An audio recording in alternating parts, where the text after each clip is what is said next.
My name is Alora, and I never thought my only daughter would break my heart over a video call. Mom, I need to talk to you about the wedding, Brianna said, not meeting my eyes on the screen. I smiled, excited. Of course, sweetheart. What do you need help with? Actually, Trevor's mom, Patricia, thinks it would be better if you didn't come. The words hit me like a truck. What? Brianna, what are you talking about? She thinks the venue is getting too crowded, and with social media and everything, we're doing a professional live stream. Her voice got smaller. You can watch from home. It'll be like you're there. Like I'm there? I couldn't believe what I was hearing. I'm your mother! Patricia says it's really common now. Lots of parents watch remotely. Patricia says? What about what you say? I tried to keep my voice steady. Honey, I raised you alone after your dad died. I've dreamed about your wedding day since you were little. Brianna's face hardened in a way I'd never seen before. See, this is exactly what Patricia warned me about. You're making this about you instead of supporting my choices. Your choices or hers? I have to go. The link will be emailed to you.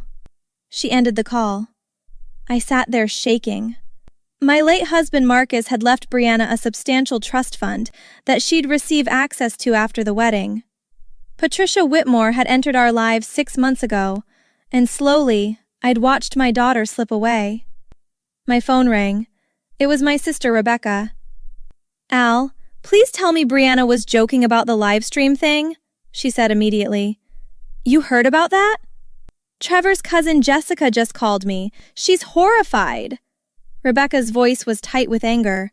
Patricia's been telling everyone you're unstable and might cause a scene. What?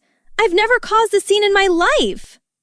Jessica says Patricia's obsessed with being Brianna's real mom now. She's been slowly cutting you out for months. I thought about all the canceled lunches, the unreturned calls, Brianna's sudden coldness. Rebecca, Marcus's trust fund becomes accessible to Brianna right after the wedding. There was silence. Then Rebecca spoke slowly. You think Patricia's after the money?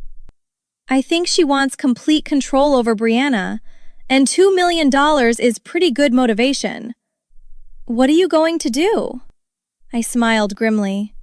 I'm going to that wedding, but first, I'm going to find out exactly what Patricia's been up to. The next morning, I called James Sullivan, the attorney who'd handled Marcus's estate. Alora, I was hoping you'd reach out, he said. I've had concerns about some documents Patricia had Brianna bring in last week. What kind of documents? Power of attorney forms. Patricia wanted to be listed as Brianna's financial advisor. His voice was grave. I refused to process them without you present, given Marcus's trust specifications. Can you meet me today? 2 hours later, we sat in his office with Rebecca. James pulled out a file. I did some digging. Patricia Whitmore has a history. He slid papers across the desk. She did this exact thing to her first husband's daughter from a previous marriage. Isolated her, gained control, drained a college fund. Rebecca gasped. Does Trevor know? I doubt it. She's very good at playing the loving mother. My phone buzzed. It was Jessica, Trevor's cousin. Mrs. Alora, I have something you need to see. Her voice was shaking. I feel awful about this, but Brianna's my family too, and what Patricia's doing is wrong. What is it, Jessica? Text messages between Patricia and Brianna. I'll forward them to you right now. My phone dinged repeatedly. I opened the messages and my blood ran cold. Patricia, your mother is just jealous that you're building a new family. She'll try to ruin your happiness. Brianna, she does seem really negative lately. Patricia, that's the pattern with narcissistic parents. Trust me, sweetie, I know the signs. I'm a licensed therapist. She's not a licensed therapist, James said, checking his notes. She worked as a receptionist at a therapy office. More texts appeared. Patricia, Once you have access to your father's money, you need to be very careful. Your mother might try to manipulate you into giving her some of it. Patricia, the live stream idea protects you from her causing a public scene. I've seen her type before. Rebecca grabbed my hand. This is textbook manipulation. Jessica, I said into the phone, can you get me a meeting with Patricia? Somewhere private? The bridal suite at the venue. She's there tomorrow for final decorating. She'll be alone from 2 to 4. Perfect. And Jessica?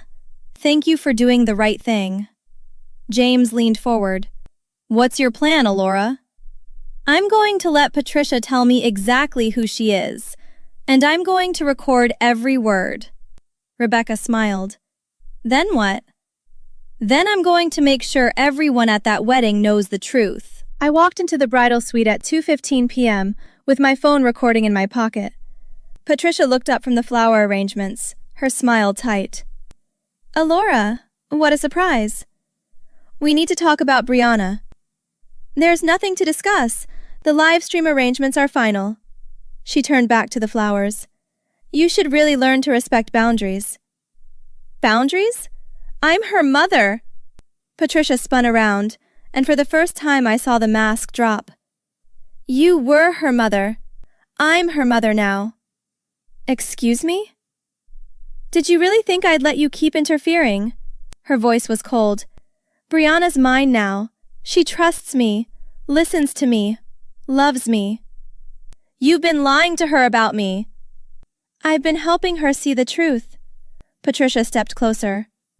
That you're a pathetic, lonely woman trying to live through her daughter. And the trust fund? Is that part of helping her? Patricia laughed. That money should go to someone who actually cares about Brianna's future. Someone who'll guide her properly. Someone like you? I've already been named her financial advisor. Well, almost. Her eyes narrowed. That meddling lawyer of yours blocked it. But after the wedding, Brianna will change attorneys, one I've already selected. Why are you doing this? Because I can. Patricia's smile was cruel. Because she believes every word I say. Because by this time next month, you'll be completely cut out of her life, and I'll be the only mother she needs. You did this before, to your stepdaughter. Patricia's face went white, then red. Who told you that? I know everything, Patricia. The fraud, the isolation, the theft. You can't prove anything, and even if you could, Brianna would never believe you over me. She crossed her arms. I've spent months building her trust. You're just the bitter ex-mother who can't let go. We'll see about that. Are you threatening me? Patricia laughed. Go ahead. Make a scene. I've already told everyone you're unstable. Anything you say will just prove me right. I'm not going to make a scene, Patricia. Then what are you going to do? I smiled. I'm going to let you make the scene for me. I pulled out my phone and held it up. This entire conversation has been recorded, and tomorrow at the wedding, everyone's going to hear exactly who you are. Patricia lunged for my phone, but I was faster. You can't! I'll deny everything! With your voice on tape? Good luck. Brianna will never forgive you for this. Maybe not, but at least she'll know the truth. I walked toward the door. See you at the wedding, Patricia. Oh, wait. I meant to say, see you at your public humiliation. Her scream of rage followed me down the hall.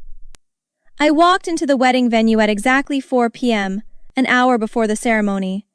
Trevor spotted me first. Mrs. Alora? I thought you were watching the live stream. Change of plans, Trevor. Is Brianna here? In the bridal suite with my mom, but... Perfect.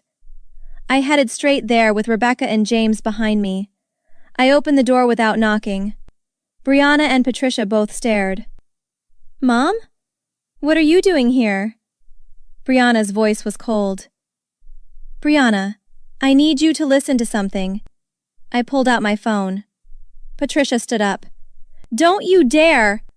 Sit down, Patricia. James's voice was firm. Unless you want me to call the police right now for attempted financial fraud. Jessica slipped in behind us with Trevor. Bree, please just listen. I pressed play. Patricia's voice filled the room. You were her mother. I'm her mother now. Brianna's face went pale. What is this? The recording continued. Brianna's mine now. She trusts me, listens to me, loves me. Mom? Brianna looked at Patricia. You said you'd never tried to replace her mother. That money should go to someone who actually cares about Brianna's future, someone who'll guide her properly. Trevor stepped forward. Mom, what is she talking about? What money? It's not what you think, Patricia started. Because I can. Because she believes every word I say. Because by this time next month, you'll be completely cut out of her life, and I'll be the only mother she needs. Tears streamed down Brianna's face. You lied to me about everything. Sweetheart, she manipulated me into saying those things. You did this before, to your stepdaughter. My voice on the recording was calm. The fraud, the isolation, the theft. Trevor looked sick. You told me Sarah cut you off because she was ungrateful. You said you never took anything from her. Patricia's face crumbled. Trevor, baby, please. I've spent months building her trust. You're just the bitter ex-mother who can't let go. Brianna stood up, shaking. Get out. Brianna, if you just let me explain. Get out! Brianna screamed. Get out of my wedding! Out of my life! Get out now! Jessica grabbed Patricia's arm. Come on, before I call security. Trevor, tell her. Trevor's voice was broken. Go, Mom. Just go. Patricia looked around the room, seeing no allies. She fled. The room was silent except for Brianna's crying.